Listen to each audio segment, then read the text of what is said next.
Hello दोस्तों, जैसा कि आपको पता है कि हमारे इस चैनल पे टीजीटी या पीजीटी या जीआईसी एग्जाम की तैयारी कराई जा रही है और आपको पता है कि ये आज का जो हमारा पार्ट है वो थर्ड पार्ट है। इसके पहले हमने 2 पार्ट जो है अपलोड कर दिए हैं। पोर्शन हमारा कौन सा है? अलजेब्रा का पोर्शन है और टॉपिक हमारे हैं सेट थ्योरी है, रिलेशन एंड फंक्शन है, बाइनरी ऑपरेशन है। आपको पता है कि ये जो टॉपिक है, इन टॉपिक से संबंधित जो इसके पिछले वाले पेपर्स में इन 3-4 एग्जामों में जो भी क्वेश्चन पूछे गए उनका पूरा कलेक्शन लिया हमने। वो 20-20 क्वेश्चन लेकर के हम यहाँ पर क्या कर रहे हैं, उनके शॉर्टकट बता रहे हैं कि किस प्रकार से क्वेश्चन पूछे गए थे और कैसे हम उनको जो है हम सॉल्व करेंगे। ठीक है, थोड़ा सा उसमें थ्योरी भी हम बता रहे हैं, उसकी ट्रिक भी बता रहे हैं कि शॉर्टकट उसमें क्या यूज करेंगे, कैसे डायरेक्ट उसमें अप्रोच लगाएंगे कि उसका आंसर आ जाए। ठीक है, तो आज का ये हमारा थर्ड पार्ट है। अगर आपने इसके पिछले 2 पार्ट अगर आपने नहीं देखे तो लिंक जो है डिस्क्रिप्शन में दिया है, वहां पर जाकर के उसको देख सकते हैं कि कौन कौन से क्वेश्चन बताए गए हैं। 40 क्वेश्चन हो चुके हैं। अब यहाँ से जो अगला क्वेश्चन देखिए हमारा कौन शुरू होता है, ये क्वेश्चन नंबर है 41। यहाँ से 40 क्वेश्चन हो चुके हैं। तो ये हमारा पहला क्वेश्चन है, यहाँ पर लिखा हुआ है which of the following is even function. पढ़िए इसको, क्या लिखा हुआ है। इवन फंक्शन की परिभाषा हमने इसके पिछले ही वाले पार्ट में बताई थी कि इवन की परिभाषा क्या होती है। उसकी परिभाषा हमने बताया था वहां पे कि एफ ऑफ माइनस एक्स जो है वो बराबर होता है एफ एक्स के, तो हमारा इवन होता है। और एफ ऑफ माइनस एक्स होता है बराबर माइनस एफ एक्स के, तो हमारा ऑड होता है। ये हमारा इवन का केस है, ये हमारा ऑड का केस है। वहां पर भी हमने क्वेश्चन कराए थे। तो आपको एक चीज समझ में आ गई होगी दोनों पार्टों से कि इवन और ऑड टाइप का जो फंक्शन होता है इससे संबंधित एक क्वेश्चन पूछा जाता है। ये एलटी या टीजीटी लेवल का है, एलटी ग्रेड भी आप समझ सकते हो, है ना। 2005 का क्वेश्चन है। तो इसमें हमारे पास 4 ऑप्शन दे रखे होंगे, कौन सा हमारा ऑप्शन होगा। तो यहाँ पर एक चीज समझिए अगर यहाँ पे माइनस एक्स रखते हैं तो माइनस बाहर आ जाएगा, तो ये आंसर हो नहीं सकता, डी आंसर, क्योंकि ये हमारा कैसा फंक्शन है, ऑड फंक्शन है। ठीक है, देखिए इससे आंसर से ही पता चल जाता है। जैसे यहाँ पे माइनस एक्स रखेंगे, यहाँ भी माइनस एक्स रखेंगे, तो इससे क्या निकल के आएगा कि यहाँ पर दोनों जगह माइनस हो जाएगा और ए की पावर माइनस एक्स कॉमन लेंगे तो ये हो जाएगा 1 प्लस ए की पावर एक्स, 1 माइनस ए की पावर एक्स। तो सेम फंक्शन लाने के लिए माइनस बाहर करना पड़ेगा, तो ये फंक्शन हमारा इवन नहीं बनेगा, ये हमारा ऑड फंक्शन बन जाएगा। सेम यहाँ पर भी आप इस एफ एक्स को देखो, वही सेम यहाँ चीज करेंगे तो ये minus x plus x minus x plus x हो जाएगा। ठीक है, और यहाँ से माइनस जैसे ही बाहर करेंगे तो ये हमारा फंक्शन एफ एक्स बन जाएगा, तो माइनस आ जाएगा। तो सीधे सीधे आपको यही आंसर दिख रहा है, ए की पावर माइनस एक्स माइनस 1 हो जाएगा, ए की पावर माइनस एक्स प्लस 1 हो जाएगा।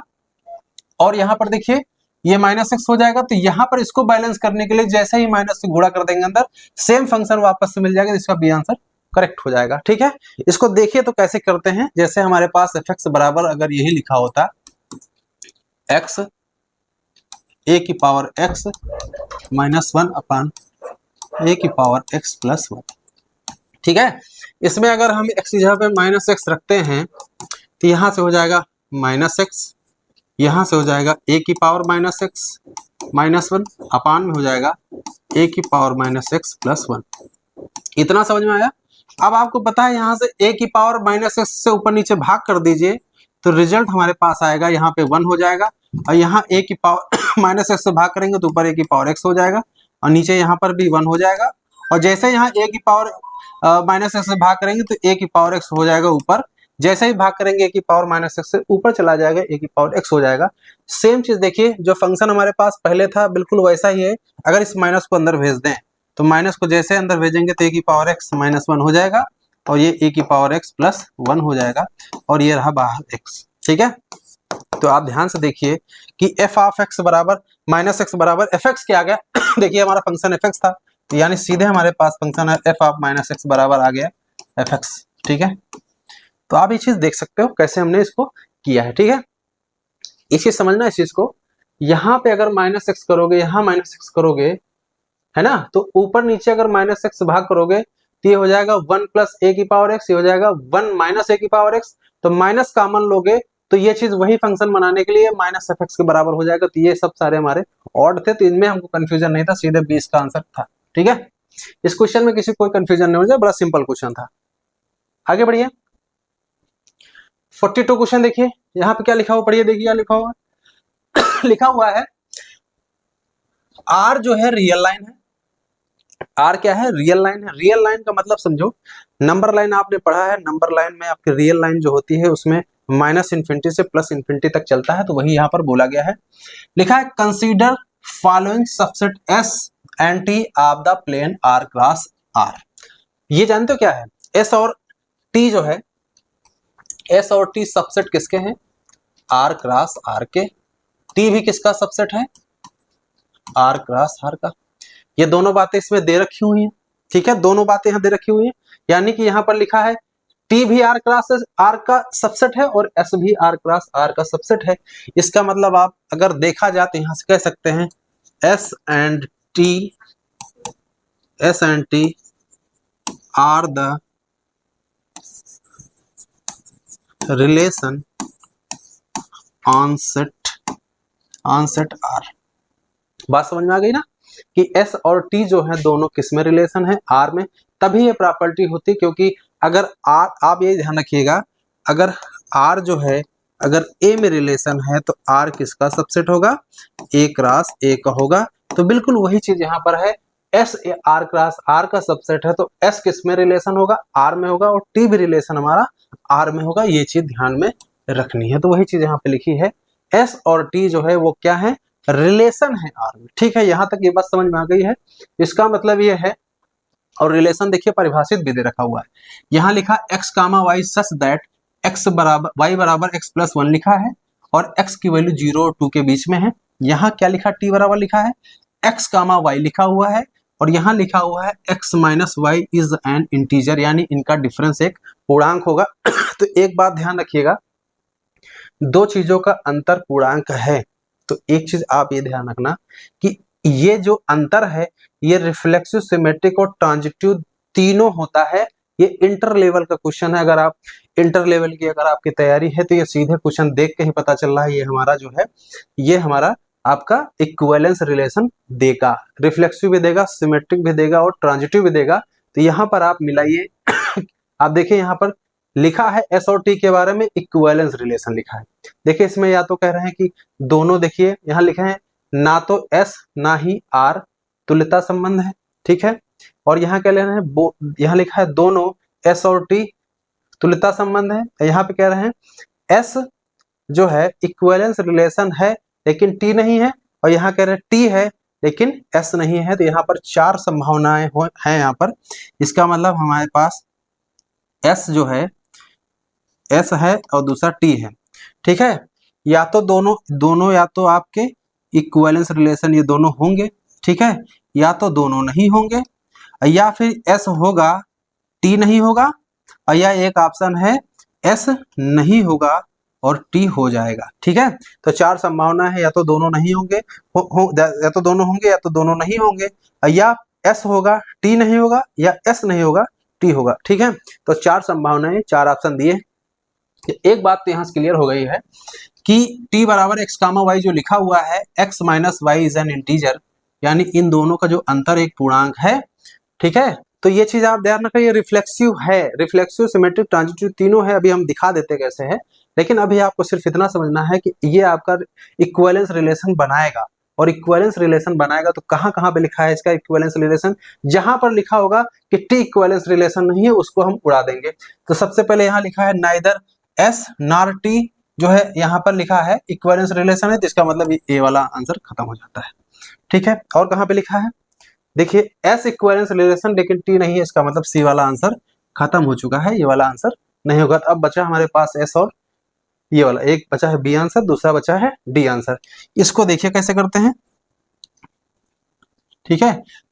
यहाँ पर लिखा है y बराबर एक्स प्लस 1, क्या लिखा है, y बराबर एक्स प्लस 1 लिखा है। तो एक चीज आप हमें ये बताइए कि यहाँ पे क्या x देखिए रिफ्लेक्सिव होता क्या है, x का संबंध x से हो जाए, किससे हो जाए, x का संबंध x से हो जाए, सभी x के लिए, for all x belongs to real number जो भी हमारे हैं। तो इसका मतलब यहाँ y बराबर x रख देंगे तो यहाँ से रिलेशन आ रहा है, देखिए यहाँ से क्या आ रहा है, देखिए यहाँ से x बराबर x प्लस 1, ये काट देंगे तो 0 बराबर 1। अब आप बताइए क्या 0 संख्या 1 के बराबर होगी, नहीं होगी। इसका मतलब x का संबंध x से नहीं हो सकता है, तो इसका मतलब ये रिलेशन हमारा क्या नहीं हुआ, ये रिलेशन हमारा रिफ्लेक्सिव नहीं हुआ। अब आप एक बात हमको ये बताइए कि अगर S जो है रिफ्लेक्सिव नहीं है तो वो तुल्यता संबंध होगा? कतई नहीं हो सकता, क्योंकि तीनों प्रॉपर्टी होल्ड करना चाहिए, रिफ्लेक्सिव, सिमेट्रिक और ट्रांजिटिव, तभी वो तुल्यता संबंध देगा। तो यहां से एक बात ये समझ में आ रही है कि S हमारा जो है तुल्यता संबंध नहीं है, यानी है ना, तुल्यता संबंध नहीं है। तो इसमें देखिए कहां पर लिखा है तुल्यता संबंध, देखिए यहां लिखा है S और T जो है तुल्यता संबंध है। क्या लिखा है देखिए, both S and T are equivalence relation R. ये बात गलत है, क्योंकि दोनों नहीं है, एक है। तो एक में कौन सा यहाँ लिखा, देखिए लास्ट वाला लिखा है T इक्विवेलेंस रिलेशन है बट S नॉट, तो इसका मतलब डी आंसर इसका करेक्ट हो जाएगा। ठीक है, तो ये क्वेश्चन था। लेकिन अभी आप ये देखिए x माइनस वाई कैसे हो गया, इसको आप दिखा देते हैं। टी बराबर देखिए, तो यहाँ पर टी बराबर लिखा है हमारे पास x comma Y such that x minus Y is an integer. ठीक है, और x और y किसके एलिमेंट है, रियल नंबर के हैं। ठीक है, इसको हम रिफ्लेक्सिव चेक करते हैं। रिफ्लेक्सिव के लिए आपको पता है x का संबंध x से होना चाहिए, यानी x का संबंध x से होना चाहिए, तो इसका मतलब x माइनस एक्स बराबर क्या होगा, x माइनस एक्स बराबर 0 होगा, यानी इंटीजर है। क्या है, इंटीजर है, यानी दो चीजों का अंतर, x से अंतर करते हैं, 0 इंटीजर मिलता है, और ये सभी x के लिए होता है जो रियल नंबर में हो। इसका मतलब है, ये बात समझ में आ गई है कि x comma x belongs to r, है ना, x comma x belongs to, हमारे पास क्या यहाँ r क्या करेंगे, यहाँ t है हमारा, t लिखिए, यहाँ t है, और for all x belongs to real number. ठीक है, तो यहाँ से रिफ्लेक्सिव हो चुका है, क्योंकि x का संबंध x से है, क्योंकि x का x से डिफरेंस एक इंटीजर मिल रहा है। ठीक है, अब आप बात करते हैं, रिफ्लेक्सिव हो गया, सिमेट्रिक की बात करते हैं। सिमेट्रिक की क्या होती है, जैसे मान लिया x comma y belongs to r है। ठीक है, x कामा y r में बिलोंग कर रहा है, तो इसका मतलब है कि x माइनस वाई क्या होगा, एक पूर्णांक होगा, एक क्या होगा, एक पूर्णांक होगा। अब हमारा टारगेट है y कामा x दिखाना, तो y कामा x पूर्णांक होगा, कब होगा कब होगा, आपको एक चीज प्रॉपर्टी ये लगानी है कि अगर एक चीज बताइए, अगर हम आपसे कहें 4 पूर्णांक है, 4 अगर पूर्णांक है तो -4 भी पूर्णांक होगा। ये प्रॉपर्टी क्या कहती है कि अगर कोई भी संख्या एक पूर्णांक है तो उसका निगेटिव भी क्या होगा, एक पूर्णांक होगा। तो यहाँ से थोड़ा सा दिमाग लगाइए कि x कामा वाई अगर r में बिलोंग करा तो इनका डिफरेंस पूर्णांक होगा। तो अगर हम इस संख्या को माइनस से गुणा कर दे तो y माइनस एक्स हो जाएगा, भी एक पूर्णांक होगा कि नहीं, पूर्णांक होगा। बात समझ में आई, इन दोनों का अंदर ये माइनस से गुणा कर दिया तो y माइनस एक्स आ गया। अब y माइनस अगर एक पूर्णांक है तो इसका मतलब है y कामा एक्स किस में बिलोंग करेगा, r में। तो यहाँ पर देखिए हम लेके चले थे x कामा वाई r में बिलोंग कर रहा है, तो y कामा x बिलोंग कर गया r में। तो इसका मतलब ये हुआ, यहाँ पे r क्या लीजिए, यहाँ रिलेशन हमारा t है तो इसको t कर लीजिए, बार बार r चल रहा है, इसको दिमाग में रख लीजिए, यहाँ पे t लिखा जाएगा। ठीक है, क्योंकि हमारा जो है ये रिलेशन क्या है, t है हमारा, r नहीं है, t है, यहाँ r में रिलेशन है जी, ध्यान रखिएगा, थोड़ा सा मिस्टेक हो गई है। ठीक है, तो ये समझ में आई, x कामा वाई यहाँ पे क्या कर रहा है, t में बिलोंग कर रहा है, तो y कामा x भी t में बिलोंग करेगा। तो इसका मतलब ये हमारा सिमेट्रिक हो गया। अब हम बात कर लेते हैं किसकी, ट्रांजिटिव की बात कर लेते हैं। देखिए ट्रांजिटिव कैसे सिद्ध करेंगे, वो बड़ा आसान है। ट्रांजिटिव रिलेशन, ठीक है, ट्रांजिटिव रिलेशन के लिए क्या करेंगे, माना x comma Y and y comma z belongs to r। ठीक है, दो एलिमेंट ले लिया हमने, x comma Y, y comma z r में बिलोंग कर रहा है। फिर वही चीज r नहीं लिखना है, यहाँ पे t लिखना है, t लिख लीजिए, बार बार r चल रहा है, t क्योंकि t रिलेशन है, t में बिलोंग कर रहा है, तो हमें दिखाना पड़ेगा x कामा z भी t में बिलोंग कर रहा है। देखिए कैसे करते हैं इसको, अगर x कामा वाई t में बिलोंग कर रहा है तो आप बताइए x माइनस वाई पूर्णांक होगा, और y कामा z अगर t में बिलोंग कर रहा है तो y माइनस z भी एक पूर्णांक होगा। बात समझ में आई, पूर्णांक होगा, इसका मतलब है कि ये और ये दोनों पूर्णांक हैं। अब आप बताइए अगर इन दोनों को जोड़ दें, क्योंकि दो पूर्णांकों का योगफल भी एक पूर्णांक होगा, तो ये पूर्णांक, इसका मतलब है x minus Y plus y minus Z, यहाँ से देखिए y से y कट गया, x माइनस जेड आ गया, क्या लिखेंगे, भी एक पूर्णांक होगा। तो इसका मतलब देखिए x माइनस जेड पूर्णांक आ गया है, तो इसका मतलब x comma Z, x minus Z अगर पूर्णांक आ गया, x कामा जेड जो है बिलोंग किसमें करेगा, टी में करेगा। देखिए x comma y, y comma z T में बिलोंग कर रहा है, तो x कामा जेड भी टी में बिलोंग कर गया। तो ये हमारा रिलेशन जो है ट्रांजिटिव भी हो गया। तो ये क्वेश्चन जो पूछा गया था यहाँ पे साफ साफ दिख रहा था x माइनस वाई एक अगर इंटीजर है, ठीक है, तो ध्यान रखना इस चीज को कि इन दोनों का अंतर जो है आपका रिफ्लेक्सिव, सिमेट्रिक, ट्रांजिटिव तीनों होल्ड करेगा। तो ये चीजें इतना जो लिखा हमने, ये सब चीजें आपको बहुत देखिए डीप नॉलेज रखना पड़ेगा इनको। एग्जाम में थोड़ी आप सारी चीजें प्रूव करोगे, देख करके आपको पता चल जाना चाहिए कि ये आपका क्या है रिलेशन, आपका इक्विवेलेंस रिलेशन। जैसे यहाँ पर ये एस वाला जो आंसर दिया था, यहाँ पे एस वाले में आपको साफ साफ पता चल रहा, देखिए यहाँ पे y बराबर x प्लस 1 लिखा है, आप सिमेट्री है नहीं इसमें, x बराबर y रख दीजिए, तो यहाँ पर देखिए 0 बराबर 1 आ रहा था, तो x बराबर कभी y हो, यानी x का संबंध x से होगा ही नहीं यहाँ पे, क्योंकि x का संबंध x से होता तो ये 0 बराबर 1 ना आता, क्योंकि 0 बराबर 1 आ गया, ये गलत है, ये गलत है, ठीक है। तो ये गलत है इस वजह से कि x का संबंध x से नहीं हो सकता है, इसीलिए ये जब आपका रिफ्लेक्सिव नहीं हुआ तो आपको पता है इक्विवेलेंस रिलेशन कैसे होगा। तो ये इक्विवेलेंस रिलेशन नहीं है, लेकिन ये इक्विवेलेंस रिलेशन हो चुका है, तो इसका मतलब है टी आपका है और s नहीं है। तो वही हम उसी हिसाब से हमने यहाँ क्या लिखा, टी इक्विवेलेंस रिलेशन, लेकिन s नहीं है, तो आंसर हमारा ऐसे हो गया। ये सारी चीजें बहुत तेजी से करते हैं, ये आंसर जो है ये आपका 30 सेकंड के अंदर आंसर आ जाता है अगर आपको थ्योरी क्लियर है, ठीक है। तो क्वेश्चन कठिन नहीं है, थ्योरी आपको आनी चाहिए। चलिए आगे बढ़ते हैं। अगला है क्वेश्चन नंबर 43 है, यानी तीसरा क्वेश्चन है आज का। तो यहाँ लिखा है R be the set of all real number, लिखा है F is such that R to are.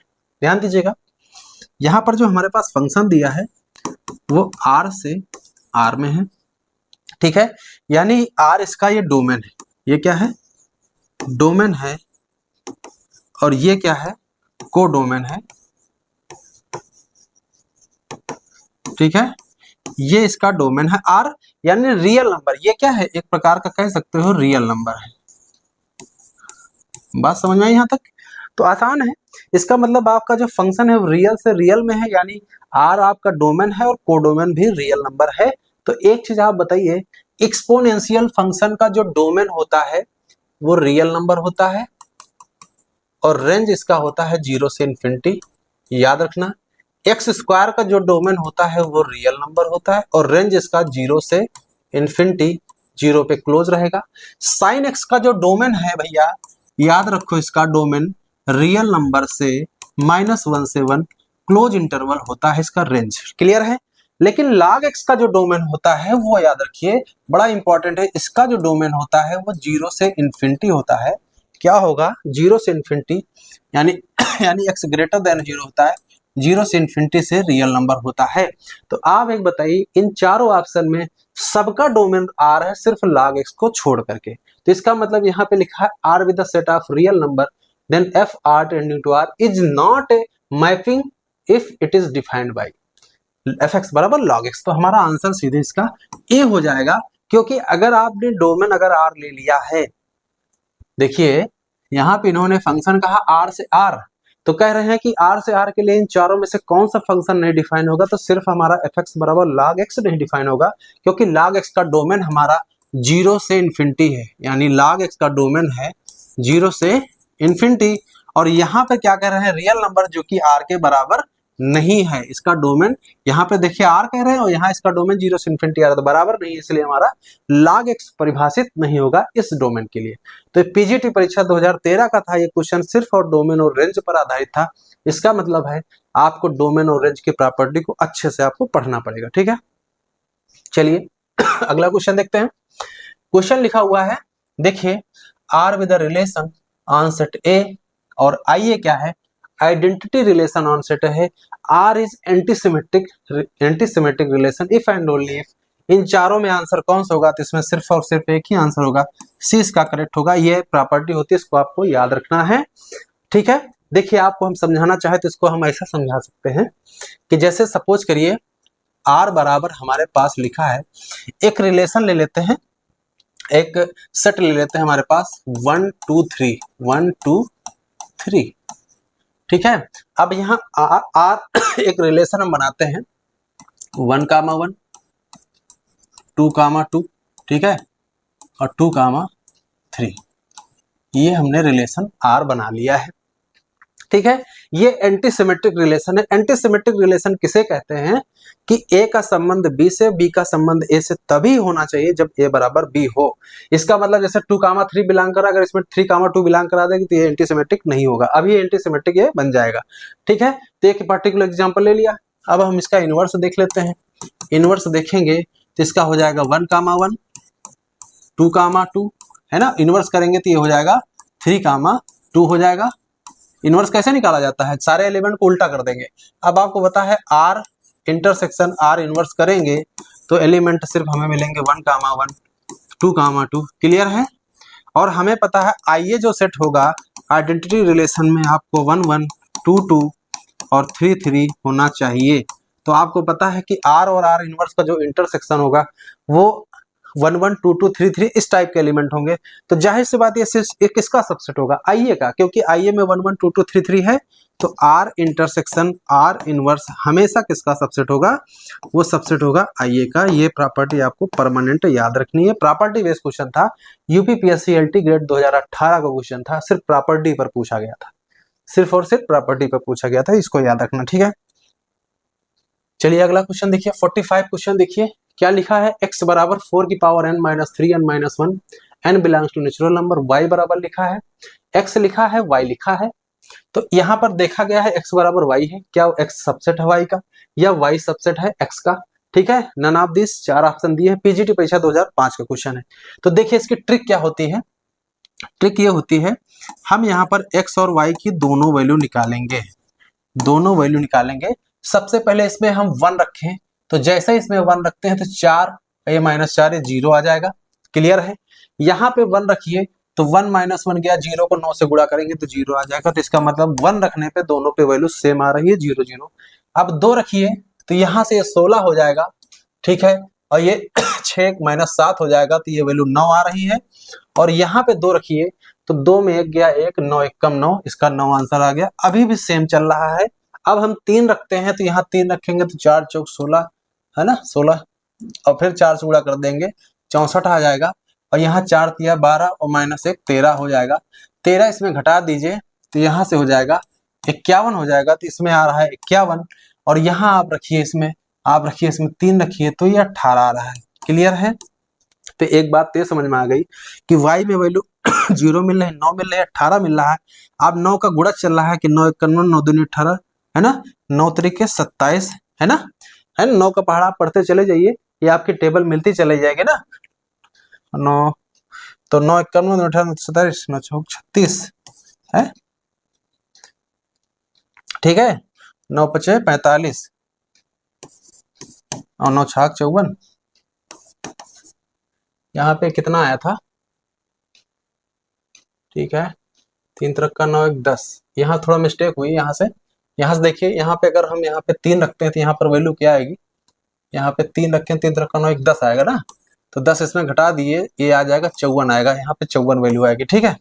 इस तरह से आगे वैल्यू मिलती चली जाएगी। तो एक यहाँ रिजल्ट देखिए, एक्स में एलिमेंट आ रहा है 0 9 54, ऐसा एलिमेंट आ रहा है। वाई में क्या आ रहा है 0 9 18 27 36 45 और 54 आ रहा है ना। तो थोड़ा सा दिमाग लगाइए, क्या ये चीज इसके अंदर आ रही है कि ये इसके अंदर आ रहा है। आपको पता है इसमें 18 इसमें है लेकिन इसमें 18 नहीं, लेकिन 54 देखो इसमें है तो इसमें 54 मिलेगा आगे, है ना। तो 54 देखिए 0 9 54 इसमें आ रहा है, इसका मतलब एक्स के सारे एलिमेंट वाई के अंदर आ रहे हैं। तो यहाँ से क्या हो जाएगा, एक्स सबसेट हो जाएगा वाई के, किसके हो जाएगा, एक्स सबसेट वाई के।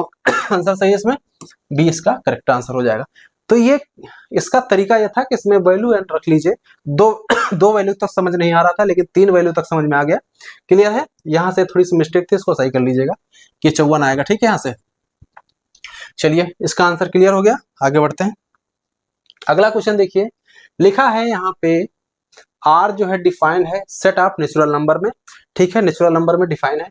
यहाँ पर लिखा है ए कामा बी सच दैट ए बराबर 2b लिखा है। क्या लिखा है, ए बराबर 2b लिखा है। इस क्वेश्चन को ऐसे करना है, आपको पता है आर इनवर्स जो एलिमेंट होगा, आर इनवर्स जो एलिमेंट होगा वो आपका उल्टा हो जाएगा। क्या हो जाएगा? जो आर में जो एलिमेंट होंगे वो उल्टा। पहले आप बताइए आर में एलिमेंट कौन कौन से होंगे ये बताइए। तो आर में जो एलिमेंट होंगे वो ए जो है बी का दुगना है, तो यानी यहाँ 2 होगा, यहाँ 1 रखेंगे तो 2 मिलेगा ए। अगर हम बी की वैल्यू 2 लेते हैं तो ये 4 मिलेगा। यही तो बात कह रहा है कि ए की वैल्यू बी का दुगना है। क्लियर है? इसका मतलब है अगर हम बी की वैल्यू 3 लेते हैं तो हमारा ए क्या होगा? 3 दूना 6 हो जाएगा। बात समझ में आ रही? इस तरह से हमारा मिल जाएगा आर। तो हम आपसे पूछते हैं आर इनवर्स क्या होगा? डायरेक्ट बोलिए। तो ये 1, 2, ये हो गया 2, 4, ये हो गया 3, 6 हो गया। तो देखिए यहाँ किससे आंसर मैच कर रहा है? तो 1, 2, 2, 4, 3, 6 ये नहीं है, ये वाला भी आंसर इसका करेक्ट है। टीजीटी परीक्षा 2005 का क्वेश्चन था। ठीक है, बड़ा आसान था। सिर्फ आर हमने निकाल लिया, इसका उल्टा कर दिया, सीधे आंसर आ गया। आने का तो यहीं से मैच कर रहा था। बाकी एक और तरीका है इसका। दूसरा तरीका ये है कि जब ए कामा बी, ये आर का आर में इस तरह से रिलेशन है, ए बी का दुगना है, तो आर इनवर्स में क्या होगा? बी ए का दुगना हो जाएगा। क्या हो जाएगा? बी ए का दुगना हो जाएगा। तो आप यहां से पकड़िए, ये बी जो है किसका दुगना है? ए का। इसको दुगना करिए, ये आएगा। इसको दुगना करिए, ए को, बी आ जाएगा। 3 को दुगना करिए, 6 आ जाएगा। तो वही चीज तो है, इसकी डायरेक्ट ट्रिक थी, तरीका था। टीजीटी परीक्षा 2005 का क्वेश्चन था। चलिए आगे बढ़िए। लिखा है x बराबर 2, 3, y बराबर लिखा है 3, 4, 5 और z बराबर लिखा है 2, 5। बोला गया है निम्न में से कौन सा असत्य है? तो कौन कैसे चेक करेंगे? y माइनस एक्स बोलिए क्या होगा? y माइनस एक्स क्या आएगा यहां से?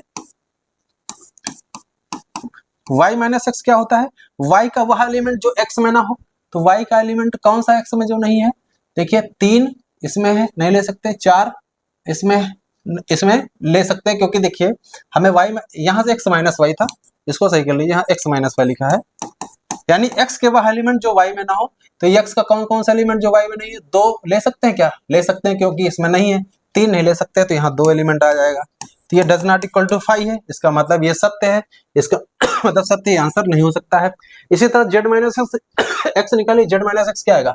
z का वह एलिमेंट जो x में ना हो। तो कौन सा एलिमेंट z का है? 5 दिख रहा है, तो ये वैल्यू 5 आ जाएगी।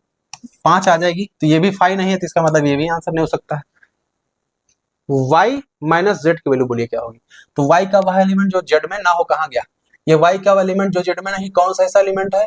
3, 4, 5 में देखिए आपका, देखिए y का कौन सा ऐसा एलिमेंट जो z में नहीं है। तो यहाँ 3 ले सकते हैं और दूसरा ले सकते हैं 4, तो 3 और 4 आएगा। तो ये भी हमारा 5 नहीं, सही कह रहे हैं, ये सही है। हमें गलत वाला ढूंढना है, तो गलत शायद हमारा डी ही बचा है, तो यही इसका आंसर हो जाएगा। लेकिन चेक कर लीजिए यहाँ से क्या होगा। x माइनस वाई कितना आया? यहाँ से 2 आया है। ठीक है, तो अब यहां से अगर z माइनस करना है, यानी 2 माइनस कर देंगे z में। z क्या है हमारे पास?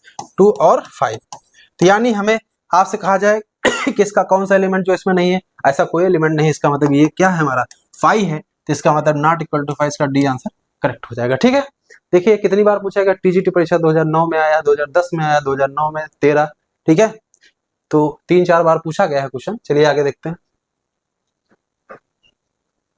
अगला क्वेश्चन देखिए, यहाँ लिखा है एफ डैश एक्स बराबर जी एक्स लिखा है। ठीक है, यहाँ लिखा है एफ डैश एक्स बराबर जी एक्स, जी डैश बराबर F x square, F double dash x पूछा गया है। तो एक काम करिए ना, यहाँ पे यहाँ पे एक बताइए, एफ डबल डैश एक्स किया गया है, इसका मतलब एफ डैश एक्स को दोबारा उकलन कर देंगे तो क्या रिजल्ट आएगा? ये आ जाएगा हमारे पास एफ डबल डैश एक्स, और ये आ जाएगा जी डैश एक्स। और जी डैश एक्स की वैल्यू क्या है यहाँ पर? एफ एक्स स्क्वायर, यही तो दे रखी हुई है। और हमसे पूछा गया है F double dash x square, यानी एक्स को रिप्लेस कर देंगे एक्स स्क्वायर से, तो यहाँ आ जाएगा F double dash x square. तो यहाँ पर हो जाएगा, यहाँ पे एक्स स्क्वायर रखेंगे तो एक्स की घात 4 हो जाएगा। तो आंसर सिर्फ हमारा कौन सा दिख रहा है? एफ एक्स की पावर 4। ये इस चीज का बी आंसर करेक्ट हो जाएगा। टीजीटी परीक्षा 2016 का क्वेश्चन था। ठीक है, चलिए अगला देखिए। यहाँ लिखा है 2 सेट है ए और बी, और a माइनस बी चाहिए। तो इसका तरीका क्या होगा? देखिए ये हमारे पास a है, सपोज करिए, ये हमारे पास क्या है? b। ठीक है, ये इसका यूनिवर्सल सेट बना लीजिए। ये u हो गया, ये a हो गया, ये b हो गया। तो ये कह रहे हैं a माइनस बी पहले बोलिए कौन सा होगा? ये होगा हमारा a माइनस बी। इतना हो गया हमारा a माइनस बी। और आपसे पूछा गया a का वह भाग बताइए जो a माइनस बी में है। तो इसका कौन सा ऐसा भाग है जो a माइनस बी में नहीं है? सिर्फ ये वाला पोर्शन ऐसा है a का जो a माइनस बी में नहीं है। तो ये किसके बराबर है? a इंटरसेक्शन b के बराबर है। इसमें आंसर कौन सा दिख रहा है? सी आंसर दिख रहा है, इसका करेक्ट हो जाएगा। टीजीटी परीक्षा 2005 का क्वेश्चन था, ठीक है। चलिए आगे बढ़िए। क्वेश्चन लिखा एफ एक्स बराबर 3x माइनस 4। क्या लिखा है? एफ एक्स बराबर लिखा है 3x माइनस 4 और फंक्शन हमारा है q से q में, और q क्या है? एक परिमेय संख्या, एक रेशनल नंबर है। तो आप एक चीज बताइए हमें, ये फंक्शन हमारा 1 1 होगा कि नहीं होगा? ये 1 1 इसलिए होगा क्योंकि आपको पता है कि दो अलग अलग पूर्णांक अगर हम यहाँ पे परिमेय संख्या लेते तो उनकी वैल्यू अलग अलग आएंगी। जाहिर सी बात है, यहाँ पर देखिए 3x ये लीनियर है, कहाँ चेंज होगा? स्क्वायर होता तो एक बार सोचते। तो ये पक्का हमारे पास एक क्लियर है कि ये फंक्शन हमारा 1 1 होगा और ऑन भी होगा। क्योंकि आप एक चीज बताइए, आप इसमें आप अगर कोई रेशनल नंबर डालते हो तो रेशनल नंबर ही तो आउटपुट मिलेगा। तो इसका मतलब सारा रेशनल नंबर रेंज के बराबर हो सकता है। तो इसमें 1 1 ऑन कहीं लिखा है? 1 1 इंटू, देखिए 1 1 ऑन यहाँ 1 1 इंटू लिखा है, ये नहीं होगा। मेनी 1 नहीं होगा, मेनी 1 इंटू नहीं होगा, सिर्फ इसका सी आंसर करेक्ट हो जाएगा। 1 1 ऑन फंक्शन, ठीक है। अब इसका देखिए मैं दिखा देता हूँ। 1 1 के लिए देखिए क्या करते हैं। 1 1 के लिए आपको पता है fx1 बराबर क्या करना पड़ेगा? fx2 करना पड़ेगा। तो यहाँ से हो जाएगा 3x1 माइनस 4, ये हो जाएगा 3x2 माइनस 4, 4 से 4 काटा, 3 से 3 काटा, x1 बराबर x2 आ गया है। यही परिभाषा होती है कि इमेजेस सेम हो तो एलिमेंट सेम होने चाहिए। तो 1 1 हो चुका है। अब आप बात कर लीजिए आंडू की। तो आंडू का तरीका क्या होता है कि ये हमारा एक है, ये हमारा है q और ये हमारा है q और फंक्शन ये हमारा क्या है? ये हमारा फंक्शन है f, ठीक है। तो हम क्या करते हैं, कोडोमेन में एक एलिमेंट y लेते हैं, ठीक है, कोडोमेन में, तो जिसकी इमेज f के बराबर हम y लेके चलते हैं। तो f के हिसाब से यहाँ से आ जाएगा 3k माइनस 4 बराबर y। तो k बराबर आ जाएगा 4 प्लस y अपान 3। तो आपको पता है y अगर k में q में बिलोंग कर रहा है तो 4 प्लस y बाई 3 भी q में बिलोंग करेगा। क्योंकि अगर y जो है आपका परिमेय संख्या है तो 4 जोड़ देंगे तब भी परिमेय संख्या होगी, 3 से भाग कर देंगे तो ओवरऑल पूरी संख्या एक परिमेय संख्या होगी। इसका मतलब ये हुआ, आप एक बात समझिए, यहाँ से बड़ी इंटरेस्टिंग पॉइंट यहाँ से निकल के आ रहा है कि प्रत्येक y जो कि कोडोमेन में बिलोंग कर रहा है, एक डोमेन में 4, यहाँ से क्या मिल रहा है? 4 प्लस वाई अपान 3 मिल रहा है, जिसकी इमेज y के बराबर है। तो ये फंक्शन हमारा ऑन हो जाता है। ये बेसिक परिभाषा होती है, तरीका होता है प्रूव करने का। ये 1 1 ऑन प्रूफ हो चुका। टीजीटी परीक्षा 2009 का क्वेश्चन था। चलिए आगे बढ़िए। यहाँ लिखा है एफ एक्स बराबर 2x प्लस 1 लिखा है, अपान में 1 माइनस 3x लिखा है। यहां से हमें निकालना है एफ इनवर्स एक्स, यानी इसका इनवर्स चाहिए मुझे, इस फंक्शन का इनवर्स चाहिए। इसकी क्या ट्रिक है ये हम समझते हैं। एक काम करिए, इस फंक्शन का देखिए डोमेन बस यहाँ पे इसका 0 1/3 पे होगा तो इसका डोमेन r माइनस 3 हो जाएगा। तो एक काम करिए, इसमें एक वैल्यू पुट कर लेते हैं x बराबर 0। f0 की वैल्यू क्या मिलेगी? जैसे इसमें 0 रखोगे तो ये 1/1 आ जाएगा, यानी 1 वैल्यू मिलेगी। यानी f0 की वैल्यू क्या मिलेगी? 1 मिलेगी। तो अब आपसे कहें f इनवर्स 1 की वैल्यू क्या होगी? 0 होगी। क्या होगी? 0 होगी। तो अब यहां से दिमाग ये लगाना है आपको कि ये देखिए, ये सारे आपके इनवर्स दे रखे हुए हैं, तो जो भी इनवर्स होगा उसमें हम 1 रखेंगे तो मान 0 आ जाएगा। देखिए किसमें 0 आ रहा है? इसमें रखेंगे तो ये 0 आ रहा है, इसमें रखेंगे अपरिभाषित हो रहा है, ठीक है, अपरिभाषित हो रहा है। इसमें जैसे 0 रखेंगे 0 0 ये 1 आ जाएगा, इसमें 0 रखेंगे तो ये आ जाएगा माइनस का 1/2। तो किसमें f इनवर्स 1 की वैल्यू 0 है, सीधे इसका ए आंसर करेक्ट हो जाएगा। तो ये तरीका होता है निकालने का, ठीक है। आप कोई और वैल्यू चूज कर सकते थे। यहाँ पर कोई आप 1, इसकी जगह पे आप कोई 1 वैल्यू रख लीजिए, जो आपको अच्छा लगे। 2 रख लीजिए, जिससे रखेंगे उससे आंसर निकल आएगा, ठीक है। तरीके बहुत सारे हैं, लेकिन अगर इसका इनवर्स निकालना हो तो उसकी क्या ट्रिक होती है, उसका क्या कॉन्सेप्ट होता है वो समझते हैं, ठीक है। तो देखिए यहाँ पे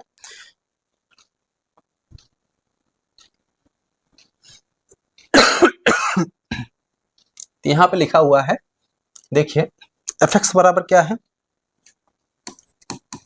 एफ एक्स बराबर लिखा है 2x प्लस 1 अपान 1 माइनस 3x। तो यहाँ तरीका होता है एफ एक्स बराबर y ले ले, ठीक है। तो एफ एक्स की वैल्यू यहाँ रख देंगे 2x प्लस 1 अपान 1 माइनस 3x बराबर y। क्रॉस मल्टीप्लाई कर दीजिए तो 2x प्लस 1 बराबर आ जाएगा, यहाँ से मल्टीप्लाई करेंगे तो यहाँ से आ जाएगा y माइनस 3xy। तो जैसे हमने यहाँ पे देखिए y x का फलन था, तो अब यहाँ पर बनाएंगे x y का फलन उल्टा बना देंगे। तो कैसे बनाएंगे, इधर ले आइए x वाला टर्म, तो x ले लेंगे कॉमन, तो 2 प्लस यहाँ से बचेगा 3y बचेगा, यहाँ से बचेगा y माइनस 1। ठीक है, तो यहाँ से x बराबर क्या आएगा y माइनस 1 अपान 2 प्लस 3y। तो x की वैल्यू आ गई। यहाँ से आप बताइए यहाँ से रिजल्ट क्या आ रहा है, f को उधर भेज दीजिए तो x बराबर हो जाएगा f इनवर्स y। क्या हो जाएगा f इनवर्स y। तो x की वैल्यू यहाँ पुट कर दीजिए, ये वैल्यू यहाँ पुट कर दीजिए तो ये आ जाएगा y minus 1 2 plus 3y f inverse y। Clear है, आंसर हमारा सिर्फ यही मैच कर रहा है। जहां जहां y है वहां x रख दीजिए तो x माइनस 1 हो जाएगा, x माइनस 1 दिखा है, ये 2 प्लस 3x आ जाएगा, 2 प्लस 3x। तो सीधे आंसर आ गया। तरीका भी देख लीजिए, आपको समझा दिया और डायरेक्ट ट्रिक से भी आपको बता दिया। चलिए आगे बढ़िए। अगला क्वेश्चन देखिए, लिखा है 52 क्वेश्चन है, तो इसको कैसे हल करते हैं। यहाँ लिखा है एफ एक्स अपान वाई और यहाँ लिखा है एफ एक्स इंटू वाई। इसको कैसे करेंगे, देखिए एफ एक्स अपान वाई क्या मिलेगा, इसको देखिए। तो जहां जहां एक्स है, एफ एक्स बराबर ये लिखा है, तो इसकी वैल्यू हम लिख देंगे, यहाँ लिख देंगे कास लॉग एक्स अपान वाई। ठीक है, और आपको पता है यहाँ से तोड़ेंगे इसको, तो कास तोड़ सकते हैं इसको log m माइनस एन, यानी इसको तोड़ देंगे log x minus log y, तोड़ सकते हैं। अब यहाँ पे लिखा है ये cos a माइनस b का सूत्र, लगा दीजिए cos a cos b plus sin a sin b, तो हो जाएगा cos log x cos log y और plus sin a sin b करेंगे sin ऑफ log x और sin of log y। Clear है, यहाँ से क्लियर है। अब हम निकाल लेते हैं एफ एक्स इंटू वाई, यानी एफ एक्स इंटू वाई, तो ये हो जाएगा cos log x into Y. आपको पता है यहाँ प्रॉपर्टी लग जाएगी log m इंटू एन होता है log m plus log n, यहाँ से लिख देंगे log x plus log n यानी y हो जाएगा। तो यहाँ लगा देंगे cos a प्लस b का सूत्र, ये a है ये b है, ये आ जाएगा cos a cos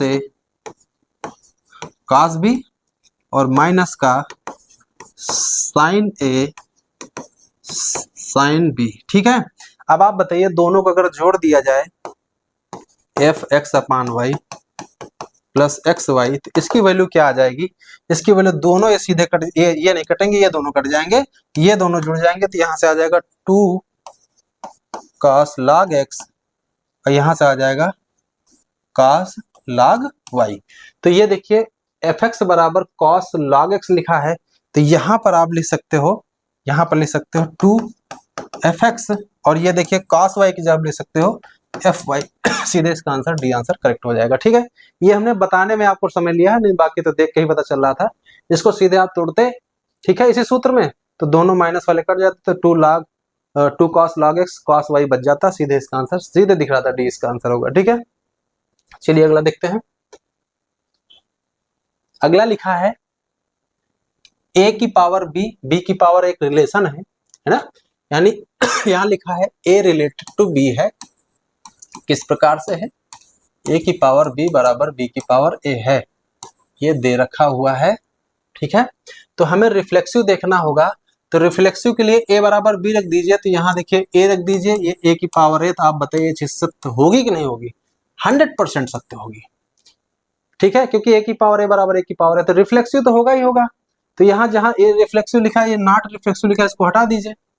ठीक है, इतना क्लियर हो गया। सिमेट्रिक होगा कि नहीं होगा, सिमेट्रिक भी चेक कर लिए, तो सिमेट्रिक मान लेते हैं, लेट कर लीजिए a comma b belongs to r, मान लिया। तो अगर a comma b belongs to r है, तो ये प्रॉपर्टी होल्ड करेगी a की पावर b और b की पावर a। क्लियर है। अब हम बात करते हैं क्या b कामा a बिलोंग कर रहा है कि नहीं r में, तो कर रहा है। कैसे कर रहा है, क्योंकि यहाँ से लिख सकते हैं b की पावर a और a की पावर b। ये कैसे आया, ये इसी से आया है। देखो इसको इधर कर दो, यानी ये जो दाहिना पक्ष इसको बायां लिख दो, बायां पक्ष दाहिना कर दो, तो आपको दिख रहा है ये ये सिमेट्रिक पे प्रॉपर्टी होल्ड कर रही है, तो इसका मतलब जहां लिखा नॉट सिमेट्रिक इसको हटा देंगे क्योंकि सिमेट्रिक हो चुका है। क्लियर है? तो रिफ्लेक्सिव सिमेट्रिक, अब संक्रामक की बात, संक्रामक अगर हो जाता है तो इक्विवेलेंस, नहीं होता तो भी संक्रामक। इसको देख लेते हैं, ये थोड़ा सा अलग है, इसको देखिए कैसे करते हैं। तो संक्रामक के लिए लेट करेंगे, let A comma B and B comma C belongs to R. इतना क्लियर है? तो अगर ए कामा बी बिलोंग कर रहा है आर में, तो यहाँ लिख सकते हो ए की पावर बी बराबर बी की पावर ए लिख सकते हो। अगर बी कामा सी बिलोंग कर रहा है आर में, तो बी की पावर सी बराबर लिख सकते हो सी की पावर बी। समझ में आया? बी की पावर सी लिख सकते हैं। अब यहाँ से आप बताइए बी बराबर क्या होगा, यहाँ से हो जाएगा ए की पावर बी अपान ए, ये बी बराबर हो जाएगा।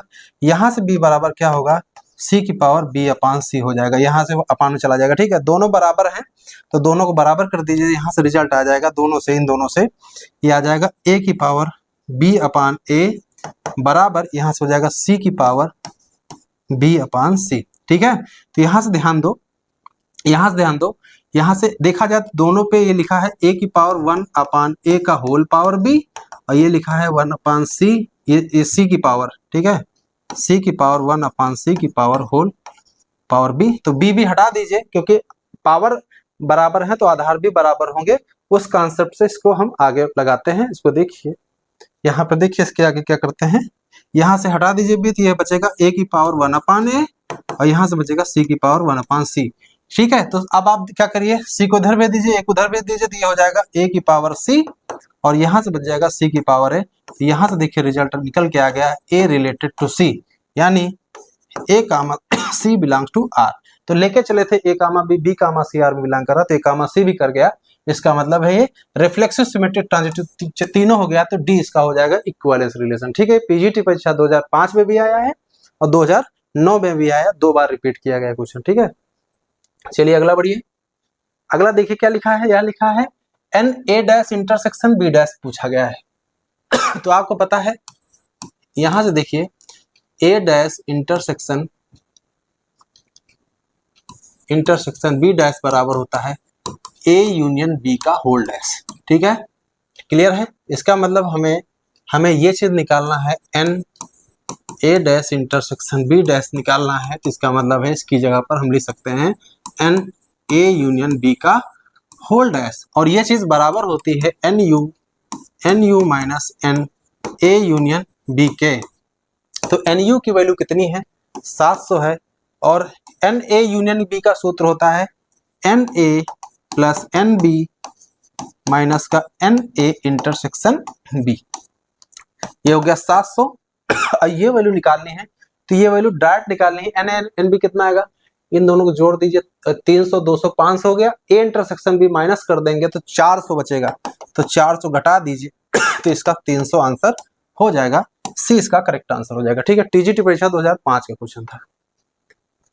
अगला देखिए लिखा क्या है, ए बी सी लिखा हुआ है, हमें ए माइनस बी इंटरसेक्शन सी चाहिए।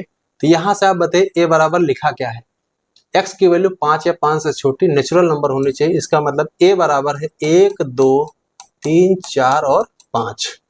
बी बराबर क्या लिखा है, 1 10 या 10 से छोटी, यानी 1 2 3 4 5 6 7 8 9 और 10, ये आ गया हमारा बी। सी क्या है, 2 और 6 के बीच में, तो 2 और 6 के बीच में कौन कौन संख्या होगी, नेचुरल नंबर 3 होगा, 4 होगा और 5 होगा। क्लियर है? चलिए बी इंटरसेक्शन सी निकालिए। बी इंटरसेक्शन सी क्या होगा, बी और सी का इंटरसेक्शन देख लीजिए, इन दोनों का इंटरसेक्शन 3 4 5 लिखा है, देखिए 3 4 5 ही आ जाएगा, क्योंकि यहाँ पर 3 4 5 और यहाँ पे 3 4 5 कॉमन हो रहा है ना। अब आपसे कहा गया ए माइनस क्या निकालना है, ए माइनस बी इंटरसेक्शन सी, यानी ए के वह अवयव जो बी इंटरसेक्शन सी में ना हो। तो ए देखिए बी इंटरसेक्शन में कौन से, इसमें कौन कौन से, 3 4 5, यहाँ 3 4 5, 1 और 2 बचा, क्या बचा, 1 और 2 बचा, इसमें आंसर कहीं है सी, इसका आंसर करेक्ट हो जाएगा। ठीक है, टीजीटी परीक्षा 2009 का था।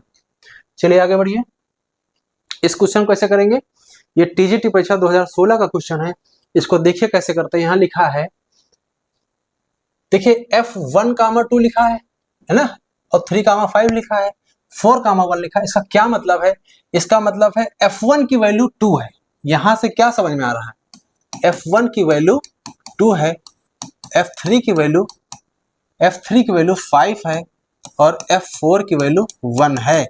वैसे ही यहाँ पर G2 की वैल्यू क्या है, G2 की वैल्यू 3 है और G5 की वैल्यू 1 है और G1 की वैल्यू 3 है।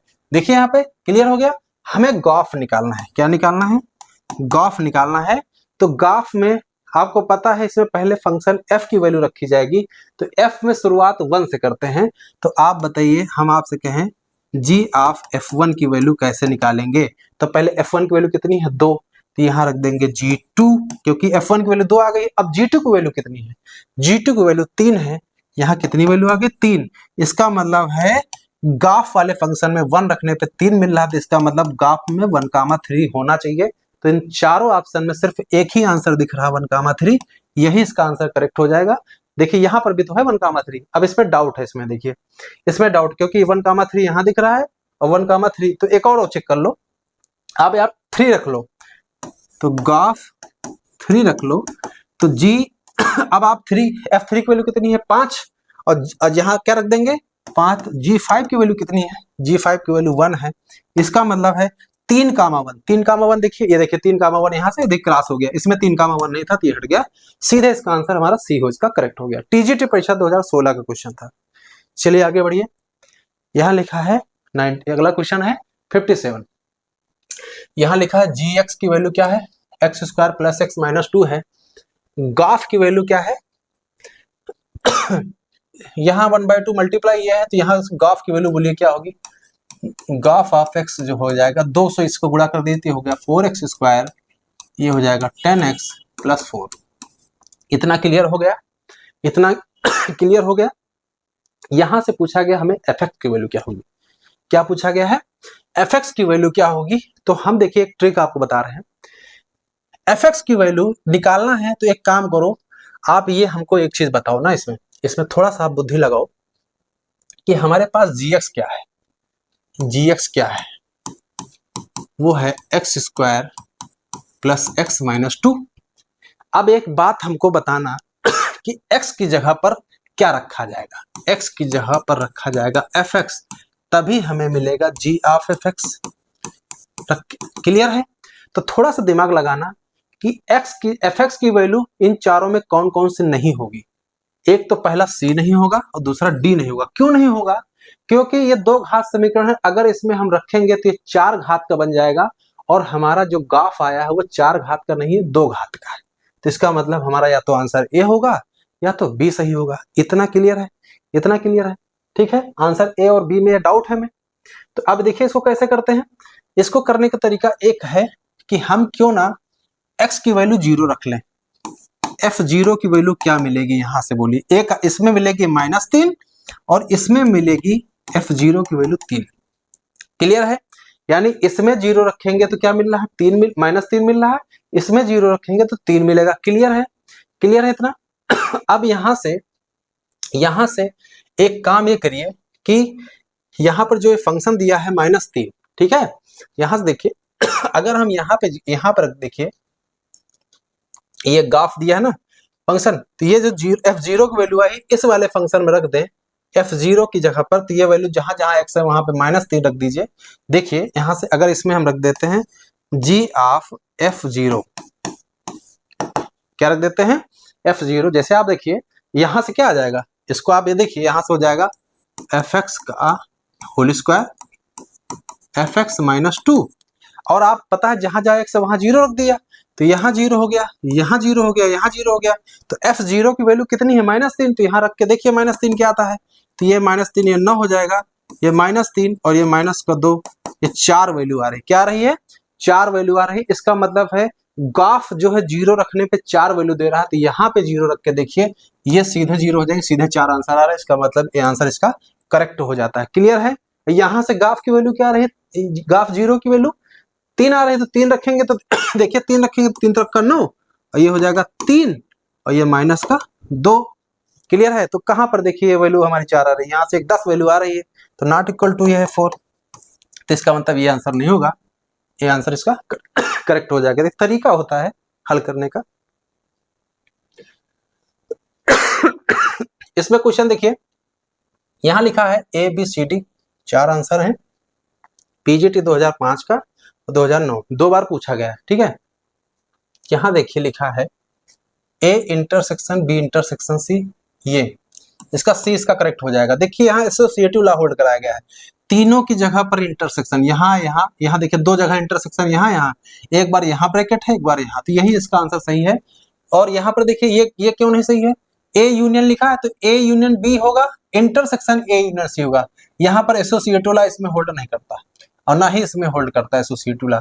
और ये जो ए माइनस बी लिखा है ना, ये जब अंदर जाएगा तो ये हो जाएगा ए माइनस बी, और ये इंटरसेक्शन यहाँ से हो जाएगा A minus B intersection A minus C होता है, ये नहीं होता है, तो आंसर सिर्फ इसका सी इसका करेक्ट हो जाएगा।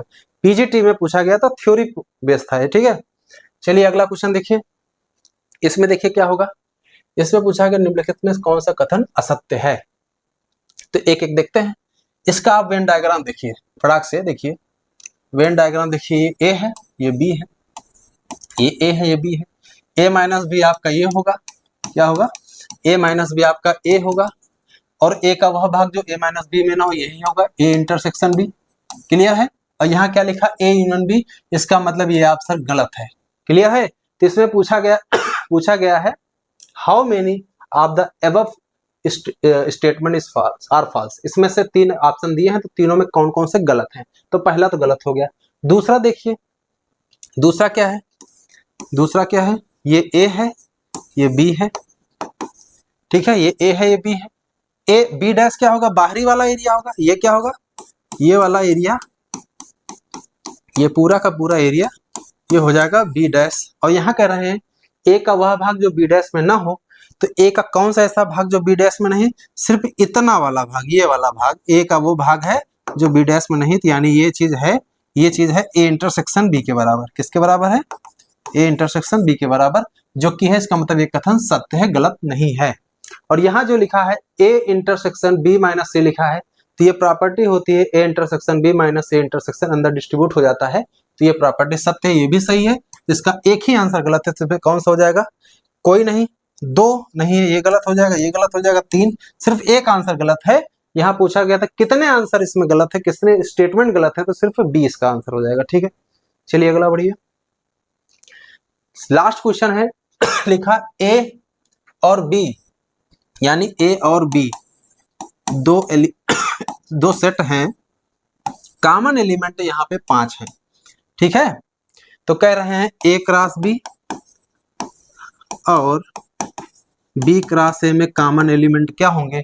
तो यहाँ पे एक सूत्र जनरल याद रखो, अगर ए और बी में अगर के एलिमेंट कॉमन है, तो ए क्रॉस बी क्रॉस ए में कॉमन एलिमेंट की संख्या के स्क्वायर होती है, इसको रट लो। तो यहाँ पर ए और बी में कॉमन एलिमेंट कितने हैं, 5 हैं, तो ए क्रॉस बी क्रॉस ए में होगी 5 की घात 2, यानी 25 आंसर कहीं लिखा ए, 20 का आंसर करेक्ट हो जाएगा। क्लियर है, क्लियर है। अगर यहाँ पर 6 हो जाता तो 6 की घात 2 हो जाता, 5 होते कॉमन एलिमेंट तो 5 घात उसी हिसाब से बन जाता। ठीक है, जितना भी एलिमेंट कॉमन होगा ए और बी में, उसको 2 पावर उसमें चढ़ा देंगे, वही इसका आंसर हो जाएगा। ठीक है, तो यहाँ पर देखिए हमने 20 क्वेश्चन यहाँ पे कंप्लीट कर दिए हैं, एक एक चीज हमने बताया है। अगर फिर भी कहीं पर कोई डाउट हो तो आप कमेंट बॉक्स में बताइए। ठीक है, आज के लिए इतना रखते हैं, मिलते हैं अगले वीडियो।